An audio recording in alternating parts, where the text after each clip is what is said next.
Welcome. गणित शास्त्र में आपका हार्दिक हार्दिक अभिनंदन है। हम लोग आज पढ़ेंगे जो आपका ये है कंटेंट, ये यूनिट 2 का है। Unit 2 engineering mathematics BS 203 Laplace transform. सबसे पहले तो ये जानना बहुत आवश्यक है, वाई लाप्लास। लाप्लास क्यों जरूरी है? ठीक है, लाप्लास हम लोग पढ़ते क्यों हैं? देखिए, डेफिनेशन बनाने के पहले मैं इसका एप्लीकेशन बताऊंगा। लाप्लास ट्रांसफॉर्म जो है ये, और इसके बाद इसका एक दूसरा हिस्सा है जिसको कहते हैं इनवर्स लाप्लास ट्रांसफॉर्म। लाप्लास और इनवर्स लाप्लास मिल करके एक बहुत अच्छा काम किया। क्या? उन्होंने इस तरीके के डिफरेंशियल इक्वेशन को सॉल्व करने की टेक्निक बता दिया जो हमारे यूनिट 1 के मेथड से नहीं सॉल्व होते हैं। मान लीजिए कि हमने डिफरेंशियल इक्वेशन सॉल्व करने की टेक्निक क्लास 12 में पढ़ा था, लेकिन वहां पे फर्स्ट ऑर्डर फर्स्ट डिग्री का पढ़ा था। तो भाई दुनिया के सारे differential equation first order first degree के तो नहीं हो सकते हैं।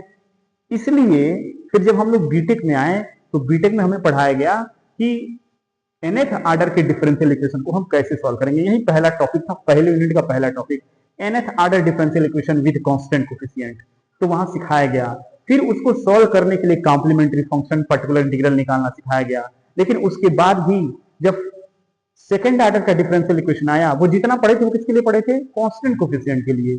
लेकिन जब भाई ऐसा कहां जरूर लिखा हुआ है कि खाली कांस्टेंट कोफिशिएंट के डिफरेंशियल इक्वेशन आपको दिए जाएंगे? वेरिएबल कोफिशिएंट के भी डिफरेंशियल इक्वेशन आपको दिए जा सकते हैं। इसलिए फिर हमने 4 मेथड सीखा।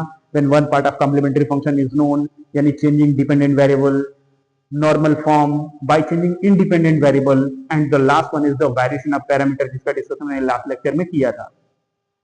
लेकिन ऐसे उसके बावजूद भी ऐसे डिफरेंशियल इक्वेशन थे। मैं आपको एक बात बता दूं, दुनिया में ऐसे बहुत सारे डिफरेंशियल इक्वेशन हैं जो अभी भी अनसॉल्व्ड हैं। आप ये नहीं कह सकते हैं कि दुनिया के हर डिफरेंशियल इक्वेशन को हम सॉल्व कर देंगे। आप कुछ स्पेशल काइंड के डिफरेंशियल इक्वेशन को ही सॉल्व कर पाते हैं जो इस दिए गए फॉर्मेट में हैं, जैसे with constant coefficient, with variable coefficient. फिर इसके बाद जो है कि हम लोगों ने सेकंड ऑर्डर के वेरिएबल कोफिशिएंट को डिफरेंशियल इक्वेशन को सॉल्व करना सीखा। लेकिन उसके बावजूद भी ऐसे डिफरेंशियल इक्वेशन रहे जो इन पीछे पढ़ाए गए किसी भी टेक्निक से सॉल्व नहीं हो रहे थे। और नहीं होने का कारण क्या था? भाई वो टेक्निक फेल हो जा रही थी। वो जिस क्राइटेरिया को मान करके, एजम्पशन करके और सोल्यूशन दिया जा रहा था, वो टेक्निक नहीं यूज हो पाई। लाप्लास आए, लाप्लास ने कहा कि काम है, मेरी एक अपनी टर्मिनोलॉजी है और इस टर्मिनोलॉजी को अगर आप पढ़ ले रहे हैं तो हम फिर से उस प्रकार के डिफरेंशियल इक्वेशन को सॉल्व करने में सहायक हो जाएंगे। तो इसीलिए डिफरेंशियल इक्वेशन जो पहले यूनिट के मेथड से ना सॉल्व हो पाए, उसे सॉल्व करने के लिए लाप्लास पढ़ना जरूरी है। लेकिन लाप्लास अधूरा पढ़ के कोई मतलब नहीं है। आप लाप्लास पढ़िए, इनवर्स लाप्लास पढ़िए। जब दोनों पढ़ लेंगे तब उसका एप्लीकेशन करके जो है कि हम डिफरेंशियल इक्वेशन को सॉल्व करना सीखेंगे। ठीक है, तो सबसे पहले ये जानते हैं कि लाप्लास क्या है, डेफिनेशन क्या है इनकी, और क्या ये दुनिया के हर फंक्शन पे अप्लाई हो जाता है? नहीं। देखिए, let F T be a function of T. कहा गया कि एफ टी कोई फंक्शन है टी वेरिएबल में, defined in the interval this. अब ये भी कंडीशन लगा दिए कि हमारा जो फंक्शन है वो 0 से लेकर के इन्फिनिटी के इंटरवल में डिफाइंड है। देन जो लाप्लास ट्रांसफॉर्म है, then it is denoted by L of F T. Laplace transform को हम पढ़ते हैं ऐसे लिख के, L of F T means Laplace transform of the function F T, या Laplace transform of F T, and is defined as किस तरीके से डिफाइंड है? Laplace transform of F T is an integral from 0 to infinity e to the power minus st ft dt। ये है। अब यहां बताया गया कि भाई साहब ये जो यस है, ये पैरामीटर 0 से बड़ा होना चाहिए, s ग्रेटर देन 0। t जो है 0 से इन्फिनिटी के बीच में होना चाहिए। तो यही हमारी एक्चुअल डेफिनेशन बनी। अब कुछ इसके अपने रूटीन वर्क्स हैं। देखिए, जैसे जो s है ये एक पैरामीटर है। वेरिएबल, कांस्टेंट और पैरामीटर में अंतर होता है। कांस्टेंट जो कभी ना बदले, वेरिएबल जो किसी प्रकार से जो वैल्यू आप एज्यूम करना चाहें कर सकते हैं, उसके जगह पे भर करके वैल्यू निकाल सकते हैं। जैसे t बराबर 1 2 3, यहाँ पे वेरिएबल t है, t की वैल्यू आप चेंज करके 1 2 3 4 कुछ भी रख सकते हैं। पैरामीटर क्या है? पैरामीटर वो जो एक प्रॉब्लम के लिए फिक्स हो। ठीक है, एक प्रॉब्लम हमने सॉल्व किया, जैसे मान लीजिए एग्जांपल, एक डिफरेंशियल इक्वेशन लिखा गया d2y upon dx square plus lambda Y equal to E to the power X where lambda is within 0 and 1, ऐसे ऐसे दे दिया गया। ठीक है, तो यहाँ पे x क्या है, इंडिपेंडेंट वेरिएबल, y क्या है, डिपेंडेंट वेरिएबल। मान लीजिए यहाँ 3 लिखा है, 3 is constant, but lambda is a parameter because the value of lambda is lies between 0 and 1 only excluding 1। ठीक है, तो आप यहाँ से देख सकते हैं कि बड़े आराम से किस तरीके से हमारा ये लेमडा डिफाइंड है। इसी तरीके से यस भी पैरामीटर है, इसके बारे में बताया गया कि यस की मर्जी आप रियल ले लो या फिर कॉम्प्लेक्स नंबर ले लो, दोनों अलाउ करता है। अब देखिए जो e to the power S T है, e to the power S T, इसका नाम है कर्नल। जैसे सेना में जो मुख्य होता है उसको क्या कहते हैं, कर्नल। उसी तरीके से इस इंटीग्रल का मुख्य हिस्सा है, इसीलिए इसको का नाम है kernel of Laplace transform, kernel of T. ठीक है, तो ये इसको कहते हैं कर्नल। और ये जो एल है इसका नाम है लाप्लासियन ऑपरेटर। जैसे आप जो लिखते थे ऐसे डी बाई डी एक्स, इसका नाम था डिफरेंशियल ऑपरेटर। उसी तरीके से L stand for Laplacian operator, इसका क्या नाम है, लाप्लासियन ऑपरेटर। अब क्या है, डिफरेंशियल इक्वेशन मान लीजिए x पे लगता था तो क्या बनाता था, 1। इसी तरीके से ये लाप्लास जो है ये भी किसी फंक्शन पर अप्लाई होगा, उन्हें चेंज कर देगा। जैसे डेरिवेटिव इनको 1 बना दिया ना, ऐसे ही अगर आप लाप्लास 1 का निकालेंगे तो ये आता है 1 by S, S greater than 0। ठीक है, तो अब हमें क्या करना पड़ेगा कि इस लाप्लास ट्रांसफॉर्म की अपनी प्रॉपर्टी और टर्मिनोलॉजी है, तो एक एक फंक्शन का हम देखेंगे कि लाप्लास कैसे निकालेंगे। ठीक है, तो मैं आप ये करके दिखाता हूं। देखिए अब लाप्लास ट्रांसफॉर्म की डेफिनेशन हम कैसे शुरू किए थे, वी नो दैट, बेटा नहीं जानना बगल वाले में छाप के वी नो दैट, जानी तो वही, इसमें कोई तक थोड़ा ही है। Laplace transform of F t is equal to 0 to infinity e to the power minus s t f t d t, यही डेफिनेशन था, s ग्रेटर देन 0। अब यहाँ पे एफ टी की वैल्यू क्या है, देखिए हम मैच करिए 1 है, यानी कि लाप्लास ट्रांसफॉर्मेशन ऑफ 1। देखिए हम ये नहीं लिखेंगे क्या आ रहा है, जो आएगा लिख दिया जाएगा, सॉल्व किया जाए। तो integration 0 to infinity e to the power minus s t, बेटा जिसको नहीं दिख रहा होगा ना कैमरे में, वो इस वाले पिक्सल का इस्तेमाल करेगा, है ना, 1080। 720 पे कंजूसी ना करना, है ना, फॉन्ट साइज छोटा हो सकता है। 0 टू इंफिनिटी dt, रील्स देखने के बजाय थोड़ा सा डाटा बचा कर रखना, 1080 देख, सही रहेगा ना। अब यहाँ पे Laplace transformation of 1 is, integration करेंगे तो क्या आएगा, e to the power minus s t upon minus s, 0 to infinity, minus 1 upon s बाहर हो जाएगा, इसकी जगह पर रखेंगे तो क्या आएगा, e to the power minus infinity e to the power 0 is equal to minus 1 upon s. e to the power minus infinity की वैल्यू क्या आ जाएगी, 0 और माइनस 1, तो यहाँ से क्या आया 1 बाई एस, यानी कि Laplace transformation of 1 is 1 by S. देखिए तो लाप्लास ट्रांसफॉर्मेशन क्या आ गया, 1 का 1 बाई एस, जो आया वो लिखा जाए 1 बाई एस। इसी तरीके से लाप्लास ट्रांसफॉर्मेशन ऑफ टी निकालेंगे, टी स्क्वायर निकालेंगे, t to the power n निकालेंगे, मैं आपको जनरलाइज वे में सिखा दूंगा। देखिए हमने लिखा है कि लाप्लास ट्रांसफॉर्म ऑफ टी जो है वो 0 से infinity e to the power minus s t f t d t होता है, ग्रेटर देन 0। एफ टी की वैल्यू देखिए यहाँ पे क्या दिया गया है, टी, तो हमने टी लिख दिया, t into e to the power minus s t d t. तो इस तरीके से अगर हम इसे सॉल्व करें तो देखिए क्या आ जाएगा, सबसे पहले इसको मानेंगे फर्स्ट फंक्शन, इसको मानेंगे सेकंड फंक्शन, आइलेट का फार्मूला यूज करेंगे इंटीग्रेशन के लिए।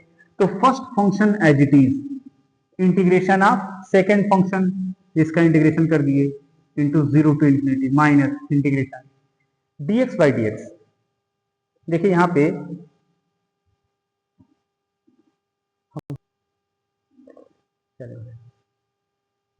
चालू करो जल्दी।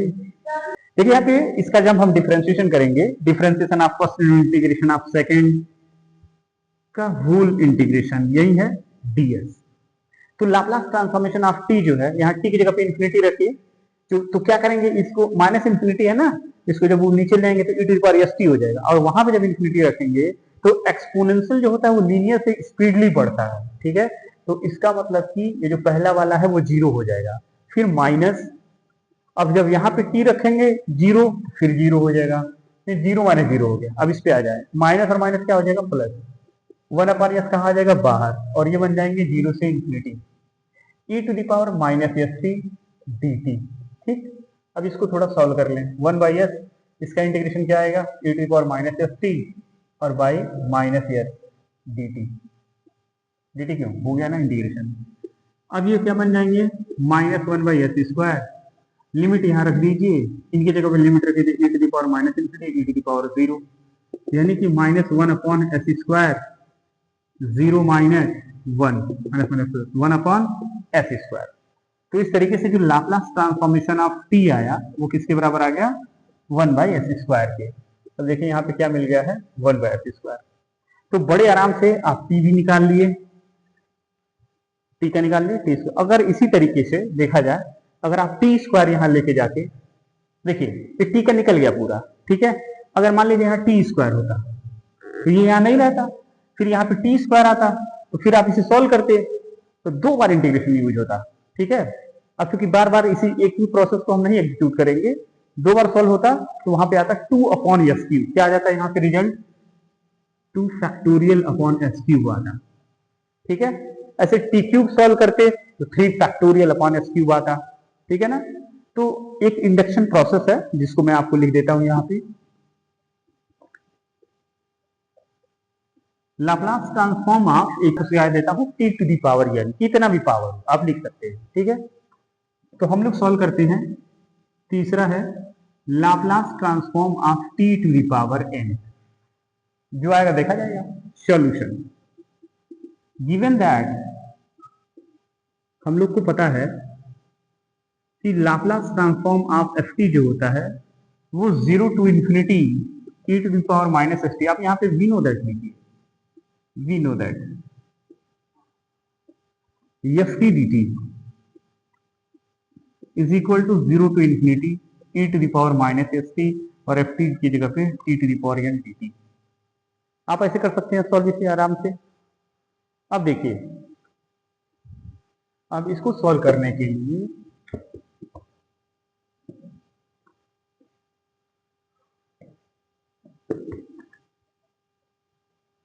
एक मिनट तुम, अब देखिए अब क्या करेंगे इस इंटीग्रल को सॉल्व करने के। अब देखो यहाँ पे हम लोग आइलेट नहीं लगाएंगे, क्यों, आइलेट लगा दिए तो न ये खत्म होगा न ये खत्म, n टाइम डिफरेंशिएशन करना पड़ेगा, उतना कहाँ इंटीग्रल बना पाएंगे। तो दूसरा नियम लगाते हैं, सबसे पहले सॉल्व करने के लिए इसको हटाते हैं। मान लेते हैं let u equal to s t, या जेड मान लो जो अच्छा लगे, या एल मान लो, u ही मान लेते हैं, u, ठीक है। u बराबर एस टी, यानी कि du जो होगा वो बराबर हो जाएगा एस डी टी के, ठीक है। और यहां से अगर कोई पूछे कि भाई t क्या है, तो आप तुरंत बताएंगे u/s, बता पाएंगे। अच्छा, लिमिट वेन, ये जो लिमिट है ये t की है, तो अभी u में चाहिए ना, वेन t इक्वल टू 0 तो u इक्वल टू 0, देखिए यहाँ रखिए 0। अब when t equal to infinity u equal to infinity, है ना, लिमिट में कोई चेंज नहीं होगा। Then one takes the form, then equation 1 takes the form, takes the form. तो इक्वेशन 1 कैसा दिखने लगेगा, देखिए इक्वेशन 1 जो है, Laplace transform of ft is equal to Laplace transformation of t⁻n is equal to, अब इसे भर दीजिए, 0 टू इंफिनिटी e⁻⁻u और t⁻, देखिए t की वैल्यू क्या है, u/s to the power n, ऐसा हो जाएगा, इंटू dt, dt की वैल्यू क्या आ जाएगी, देखिए यहां से निकालिए, dt जो है वो du/s के बराबर होगा, तो यहां भर देंगे du/s के बराबर। अब देखिए ध्यान से, s to the power n और s to the power n plus 1 बाहर निकाल लीजिए, s to the power n plus 1, और ये बन गया integration 0 to 1 e to the power -u u to the power n du, ऐसा बन जाएगा। इसको थोड़ा सा हम लोग सॉल्व करने के प्रोसेस में से लिख देंगे। Laplace transform of t to the power n is 1/s to the power n plus 1 integral 0 to, ये इंफिनिटी है, 0 to infinity, 0 to infinity e to the power -u और u to the power du, देखिए क्या किया हमने, एक जोड़ दिया एक घटा दिया यहीं में n में।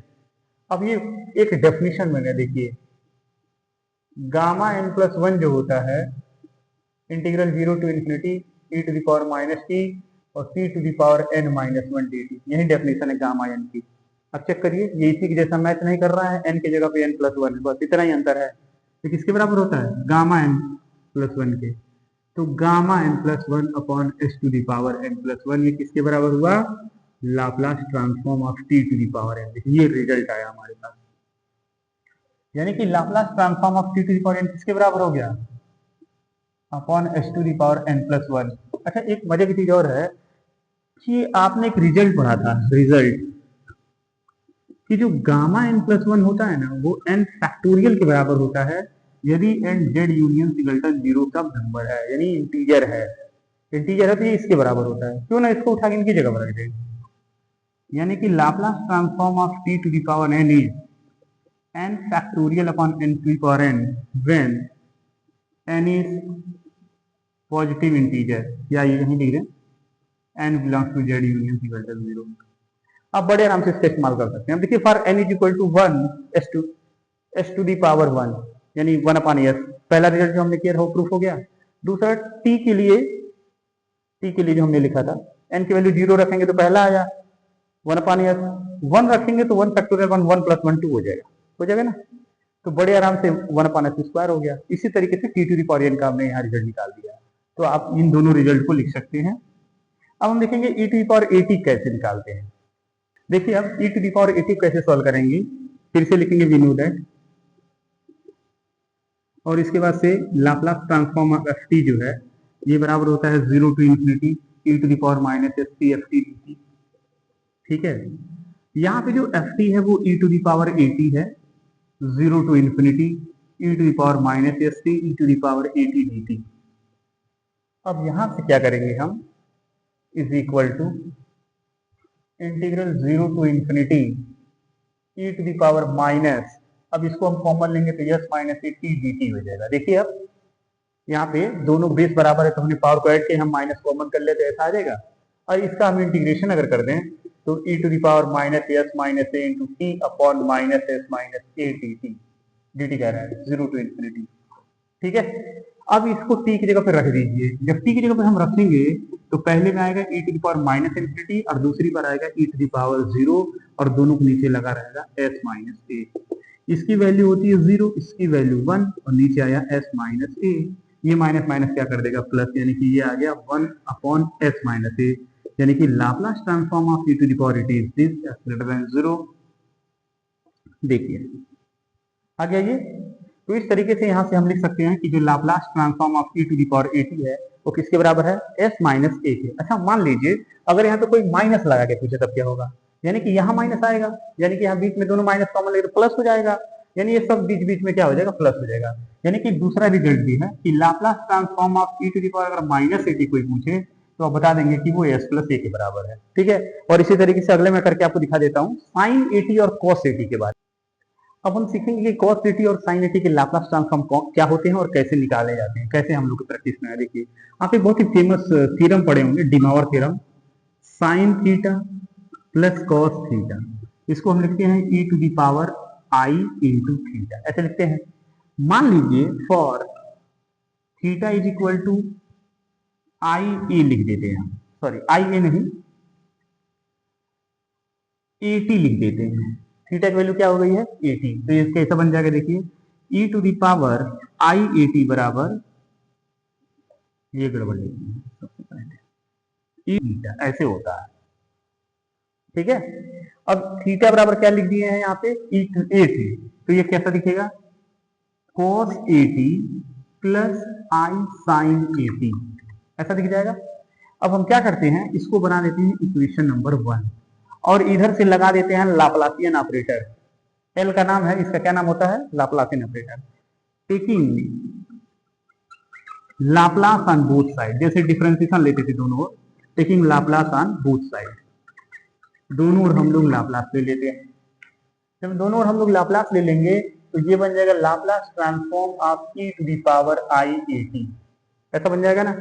और राइट साइड में क्या आ जाएगा लाप्लास ट्रांसफॉर्म ऑफ cos 80 और प्लस आई के साथ में लाप्लास ट्रांसफॉर्म ऑफ साइन 80, ऐसा हो जाएगा।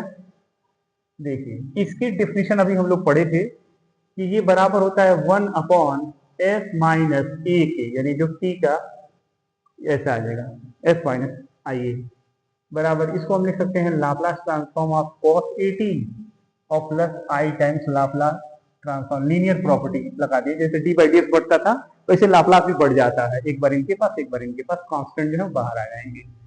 अब चूंकि देखिए कभी भी हम लोग सॉल्व करते हैं तो इमेजिनरी पार्ट जो होता है उसको नीचे नहीं रखते हैं, तो इसको हमें क्या करना पड़ेगा, ऊपर ले जाना पड़ेगा।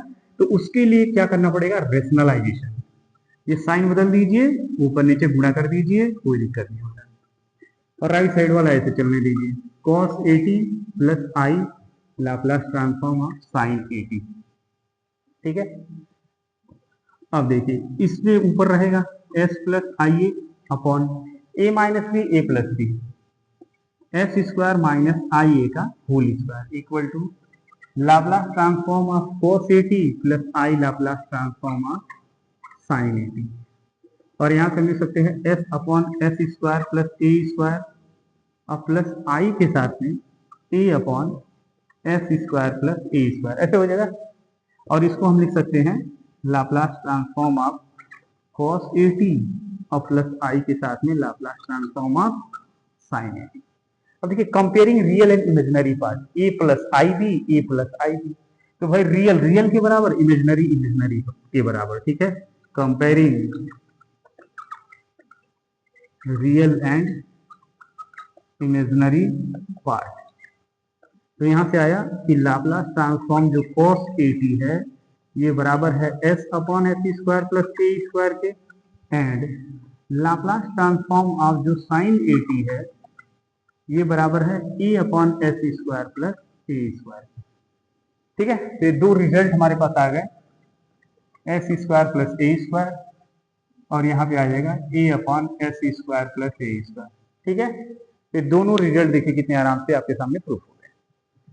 अगर मान लीजिए कि यहाँ पे हाइपरबोलिक थीटा अगर हम ले लेते तो सिर्फ एक चेंज जाएगा, यहाँ पे माइनस आ जाएगा, यानी कि अगर यहाँ हाइपरबोलिक रहेगा तो यहाँ माइनस, यहाँ हाइपरबोलिक रहेगा तो यहाँ माइनस।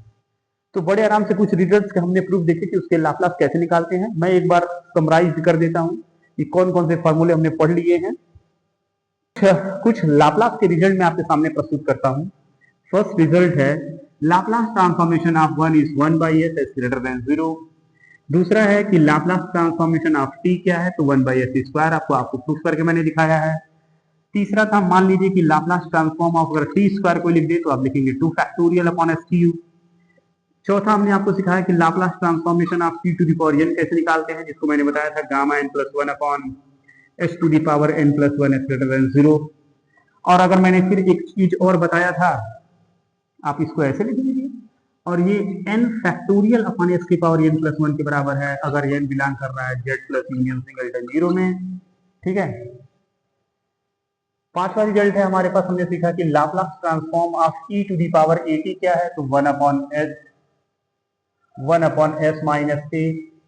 छठवा रिजल्ट है e टू पावर माइनस 80 किसके बराबर है, तो 1 अपॉन s प्लस a। सातवां रिजल्ट हमने देखा कि लाप्लास ट्रांसफॉर्मेशन ऑफ cos 80 किसके बराबर है, तो s upon s square plus a square के। आठवां रिजल्ट हमने देखा कि साइन 80 किसके बराबर है, तो साइन 80 आपका बराबर हो गया है a upon s square minus a square के। नौवां रिजल्ट हमने देखा कि Laplace transformation of cos hyperbolic 80 किसके बराबर है, s upon s square minus a square के। और 10 नंबर का रिजल्ट हमने देखा कि साइन हाइपरबोलिक 80 किसके बराबर है, तो ये बराबर है a upon s square minus a square के। इसी तरीके से बाद में आपको यूनिट स्टेप फंक्शन भी पढ़ाया जाएगा, ये 1 के, चलिए ये अभी बाद में डिस्कस कर लेंगे। तो 10 रिजल्ट जो है, 10 रिजल्ट हमारे पास लाप्लास ट्रांसफॉर्मेशन के यहाँ हैं। देखिए 1 2 3 आप इन्हें प्रॉपरली दिमाग में रखेंगे, सबका प्रूफ भी मैंने समझा दिया है। अगली क्लास में हम आपको सिखाएंगे the property of Laplace transform की, लीनियर प्रॉपर्टी क्या है, चेंज ऑफ स्केल क्या है, multiplication bye T, division bye T, periodic function, unit step function, Dirac delta function, ये सब क्या है और इनके यूजेस क्या हैं। आप इनकी तैयारी करिए। Wish you all the best. Very very thank you everyone.